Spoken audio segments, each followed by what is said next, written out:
합리적이고 현명한 우리 집 보험 관리 방법이 없을까요? 전라남도 금융복지상담센터와 함께 고민해 보시죠. 안녕하십니까. 생방송 남도톡톡의 김석훈입니다. 보험연구원에 따르면 우리나라 국민의 개인보험 가입률 90%를 넘었었다고 그러죠. 제2의 건강보험으로 불리는 실손보험은 2020년 말 기준으로 해서 그때 당시도 3,900만 명이 가입을 했었다고 그럽니다. 이런 실손보험이 이달 초 5월 초에 5세대 보험 체계로 이렇게 변경이 됐다는 소식 들으셨을 겁니다. 생방송 남도톡톡 별의별 정보입니다. 오늘은 전라남도 금융복지상담센터의 박혜란 상담사와 함께 소비자가 꼭 알아야 할 보험의 중요성 그리고 변경된 5세대 보험에 대한 얘기 나눠보겠습니다. 재밌고 다양한 정보가 한가득 별의별 정보. KBS 목보라디오의 생방송 남도톡톡입니다. 수요일 별의별 정보 전라남도 금융복지상담센터의 박혜란 상담사 나오셨습니다. 어서 오십시오. 네, 안녕하세요. 자, 주변을 보면은 보험 여러 개 가지고 계신 분들도 계시고요. 한두 개 정도는 대부분 이제 이렇게 가입을 해가지고 계시는데 상담사님 같은 경우는 실제로 이제 많은 상담을 하지 않겠습니까? 네. 금융상담하시다 보면은 이 보험 가입률 상당히 높다. 너무나 많이 가입한 게 아니냐 하는 생각을 가지실 것 같아요. 네, 자주 가지고 있습니다. 그러니까요. 예. 저희가 또 실제 상담을 하다 보면 예. 사실 개인회생이나 개인 파산을 염두에 두실 정도로 좀 가계 경제가 힘든 분들조차도 네. 보험은 여러 개 유지하시고 계시는 경우가 많아요. 네. 또 이렇게 가입률이 높다 보니 소득 대비 과다한 보험료 지출로 힘들어 하시는 경우도 많고요. 물론 이게 보험이 위험에 대비라는 취지는 저희도 이해하지만 네. 현재 우리 가계 수지를 위협할 정도의 보험료 지출이라면 좀 한 번쯤 돌아보셨으면 합니다. 네. 저 같은 경우도 가장 걱정되는 게요. 지금 현재도 상당히 부담이 되는데 네. 이 실손보험과 관련해서 이게 제가 나이를 조금 더 먹게 됐을 때는 이게 정말 큰 부담이 될 것 같다는 지금 생각이 네, 들거든요. 요즘 이 실손보험은 다 갱신 주기가 있어서 그러니까. 보통은 1년 주기로 올라가고 있죠. 네. 네. 그러니까 자꾸 이게 놀래요. 1년 지나고 나면은 또 얼마나 늘어나는가 또 네. 걱정이 되고 이거 계속해서 가입을 해야 되느냐 하는 생각도 들고요.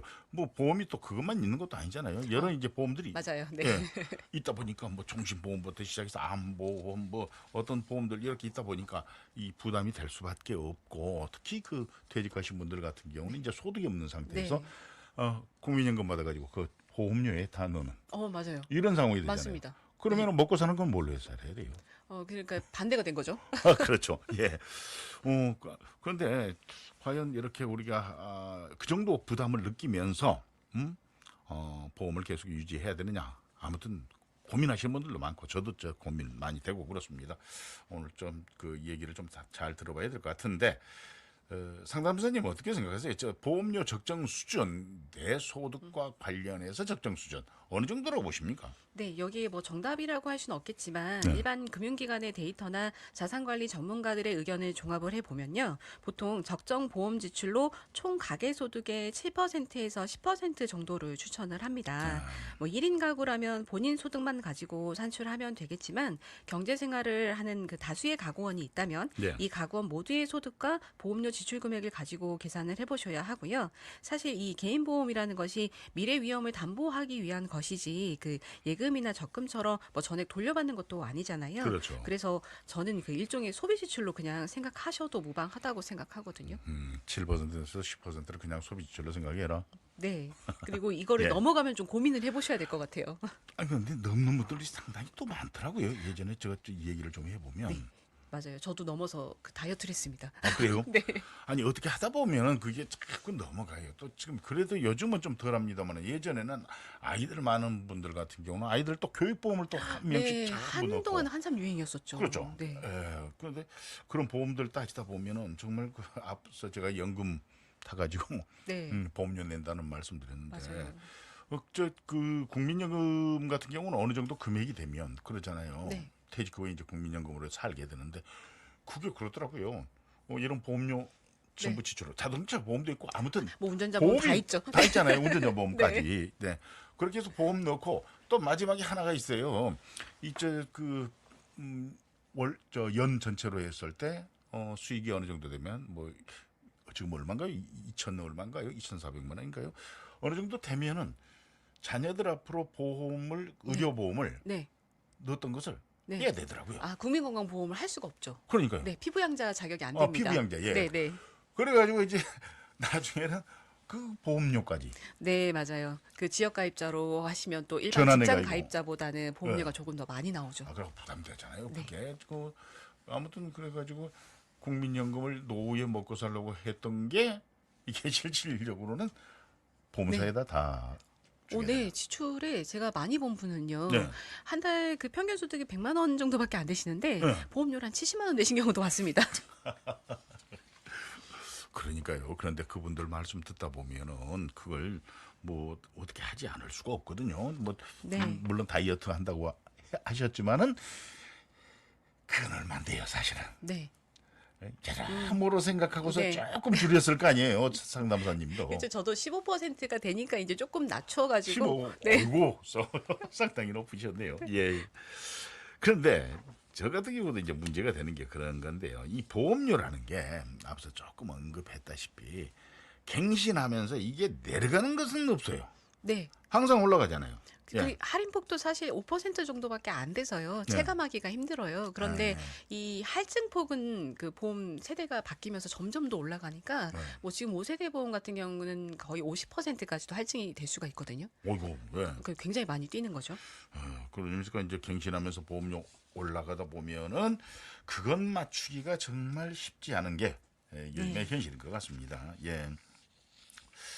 그리고 또 암보험 같은 건 뭐 또 간병보험 그런 것도 요즘은 다 넣잖아요. 네. 그리고 예. 또 새로운 의료 기술 나오면 또 그것도 보장해줘야 되고요. 예. 그런데 그런 것들이 이렇게 있으면은 소비자 입장에서는요. 거기에 맞춰서 제가 지금 간병보험을 아직 안 들었습니다만은 이것 안 들면 나중에 큰일 나는 거 아닌가? 들어놔야 되는 거 아닌가 하는 네. 생각이 들어요. 그러면은 지금 상태에서 더 보험이 늘어나잖아요. 네, 점점 더 늘어나게 되죠. 바로 이런 점 때문에 우리가 보험을 불안을 파는 상품이라고 하는 것이죠. 네. 또 이런 불안을 사전에 없애기 위해 보험에 가입하시는 걸 뭐 잘못됐다고 하기도 어렵고요. 다만 이 보험이라는 상품의 성격과 본질을 좀 잘 알고 선택하는 좀 현명한 소비자가 되시기를 바랍니다. 그래요. 불안감. 소비자들의 불안감을 파는 상품이다. 예, 보험이. 예. 사실 우리나라는 공적 보험인 국민건강보험제도 이게 이제 그 다른 나라에 비해서 월등히 잘 돼 있는 그런 우수한 나라 아니겠습니까? 네. 그런 점을 생각하면은 개인보험, 실손보험 같은 거 뭐 이런 것들 지나치게 의존할 필요가 없을 것 같다는 생각이 드는데 사실 현실에서는 그렇지가 않잖아요. 네, 제가 드리고 싶은 말씀도 바로 이건데요. 네. 사실 우리 국민 대부분이 국민건강보험이라는 아주 잘 설계된 보험에 이미 가입을 하고 있고 네. 또 그 보험료도 내고 있거든요. 그렇죠. 예. 그러니 개인의 보험은 그 국민건강보험을 보조하는 역할 정도면 충분한데요. 예. 대부분의 필수 의료는 이미 국민건강보험으로 지원을 받을 수가 있고요. 또 이 국민건강보험은 중요한 게 소득 수준도 반영해 주잖아요. 네. 또 심지어 뭐 연간 그 그 병원비가 금액이, 많았다. 예. 뭐 그러면은- 500만 원이다. 맞아요. 자부담이 뭐 500이 넘어갔다. 네. 그러면 그 이상은 또 다시 주잖아요. 맞아요. 본인 소득을 감안해서 다음에 그 본인 부담 상한제 적용을 받아서 돌려받을 수도 있죠. 그러니까요. 네. 예. 그런 거 보면 참 잘 돼 있는 건데 그런데도 왜 자꾸 저 개인 보험에 기대는 걸까요? 뭐 나름의 이유는 있으시겠지만 가장 네. 큰 이유는 특정 질병에 대한 뭐 가족력이라든지 아니면 본인의 과거 질병 경험이라든지 뭐 이런 이유들이 조금 많을 수가 있고요. 뭐 이웃 아는 사람이 어떻게 해가지고 네, 맞아요. 네. 병원비 때문에 엄청 나와가지고 어땠다더라. 네, 뭐 이런 맞습니다. 것들 그런 것들 때문에 또 더 그런 것 같아요. 네, 그리고 뭐 또 특별히 가족력이 있으시면 이 부분에 대해서 좀 염려하시는 경우도 되게 많아요. 네. 하지만 그럼에도 불구하고 어쨌건 현재 우리 가계 형편에 맞지 않는 고액의 보험료 지출은 가계 경제의 유동성을 떨어뜨리고 또 이런 악순환이 계속될 경우 힘들게 유지하던 보험도 결국은 포기를 해야 되는 상황이 생길 수가 있거든요. 미래를 걱정해가지고 미래에서 할 것을 걱정을 해가지고 현재 불행하다면은 네. 이건 문제가 있는 거죠. 네, 항상 전문가들이 드리는 말씀이지만 소비자 입장에서는 좀 와닿지 않는 부분도 있죠. 아무튼 그런 상황을 좀 방지하기 위해서 우리가 보험 가입 전에 그 어떤 것들을 좀 따져봐야 된다고 네. 보십니까? 일차적으로 보험은 계약이거든요. 네. 그래서 보험 회사와 가입자 상호 간의 계약이라서 우리가 집계약도 함부로 하지 않듯이 그렇죠. 예. 보험도 좀 계약으로서의 신중한 접근이 필요한데요. 잘 아시다시피 보험은 예금이나 적금 상품이 아닙니다. 우리가 앞서 말했던 뭐 저축보험이든 교육보험이든 원리금이 보장되지 않고요. 심지어 저축보험이라고 가입을 하더라도 가입 시기와 해지 시기에 따라 원금 손실이 얼마든지 날 수 있습니다. 네. 또 쉬운 예를 들면 우리가 똑같은 50만 원을 은행에 적금으로 가입했을 때와 저축보험으로 가입을 했을 때 같은 저축이라고 생각하시지만 중도에 해지했을 때요. 예. 은행에서는 최소한 원금이라도 보장받을 수 있지만 저축보험의 경우는 해지 시기에 따라서 좀 원금 보장이 힘듭니다. 네. 왜냐하면 보험 상품은 그 계약자들이 내는 보험료에서 각종 사업비와 비용을 제외하기 때문에 저축형 상품일지라도 상당 기간이 지나야 원금을 돌려받을 수가 있습니다. 예, 보험은 중대해지할 경우 손해라는 말이 여기서 나온 말이죠. 실손보험 같은 경우 만기와 상관없이 원금을 돌려받는 거 이게 사실 어려운 거죠. 네, 특히 실손보험은 상품 자체가 저축형 상품이 아니기 때문에 원금 비보장 상품이 대부분이고요. 네. 원금 보장이 되더라도 그 비율이 매우 낮은 상품들입니다. 뭐 적금이라고 생각하셔서 접근하는 것은 맞지 않고요. 제가 말씀드렸던 그 소비 지출처럼 매월 납입하면 없어지는 돈이라고 생각하는 것이 차라리 더 적합할 것 같습니다. 네. 과다한 보험 지출 삼가야겠지만은 한편 또 어떻게 보면 그렇습니다. 이쪽 보고 저쪽 보고 이렇게 네. 여리저리 살펴보다 보면은 이게 꼭 있어야 될 보험이라는 그런 생각도 들고 그렇습니다. 내게 지금 필요한 보험인가 아닌가 좀 점검해 봤으면 하는 생각이 드는데 어떤 것들을 좀 점검을 해봐야 된다고 생각하십니까? 예를 들어 실손보험이라고 해도요. 예. 그 종합보험이라는 이름으로 굉장히 다양한 보장이 들어가 있는 경우들이 있습니다. 네. 종합보험 이름으로 암 진단비까지 실손보험에서 보장해 주는 상품들도 있고요. 네. 이런 종합보험 성격의 상품에 가입하셨다면 뭐 특별한 경우가 아니라면 고액의 암보험을 추가로 가입하시는 것은 고민해 볼 수 있겠죠. 네. 또 많이들 가입하시는 운전자 보험도 어떻게 설계하느냐에 따라 보험료가 천차만별이거든요. 네. 이런저런 보장 항목이 더 붙어서 보험료가 올라갈 수 있으니 꼭 나에게 필요한 그런 항목들만 추려서 간단하게 설계를 하시는 게 좋습니다. 네. 또 그 많이들 가입해 있으신 일상생활 배상 책임 보험도 네. 우리가 저렴한 보험료 때문에 미처 인지하지 못하는 사이 여러 보험에 좀 끼워져 있을 수가 있는데요. 네. 이런 부분은 중복 보장이 되지 않으니까 아. 하나만 가입을 하시면 되거든요. 예, 일상생활자 배상 책임보험 이건 공동생활하는 사람들한테는 필수라고 그러잖아요. 네, 이제는 정말 필수인 것 같아요. 예. 그래요. 말 좀 그대로- 소개를 네. 이것도 해주시죠. 예. 이제 말 그대로 우리가 일상생활 중 뜻하지 않게 타인의 신체나 재산에 피해를 입혀서 법률상 배상 책임이 생겼을 때 보장을 받을 수가 있는데요. 요즘 대표적인 사례가 왜 주택 누수가 많잖아요. 이때 발생한 복구 비용을 보상을 받을 수가 있고요. 또 아직 어린 자녀가 있으시다면 이 자녀의 실수로 파손한 타인의 물건 수리비가 보상이 될 수도 있고요. 요즘 또 반려인구가 워낙 많잖아요. 네. 그래서 우리 반려견이 혹시 타인을 다치겠다 뭐 이런 경우도 보상이 가능하고요. 생각보다 우리 일상의 다양한 부분이 보상이 되는데 또 보험료는 저렴하거든요. 네. 하지만 이제 기존 보험의 그 특이하게 형태로 가입이 되어 있는 경우들이 많아서 혹시 중복 가입되어 있는지 좀 확인을 하셔서 중복 가입이 되어 있다면 제외하셔야겠죠. 네. 그리고 혹시 지금이라도 보험료를 좀 줄이고 싶다 해서 해지를 하고 새로 가입을 하면은 이 지금까지 이제 납입했던 보험료 이제 못 돌려받는 그런 상황이잖아요. 다른 네. 방법이 없습니까?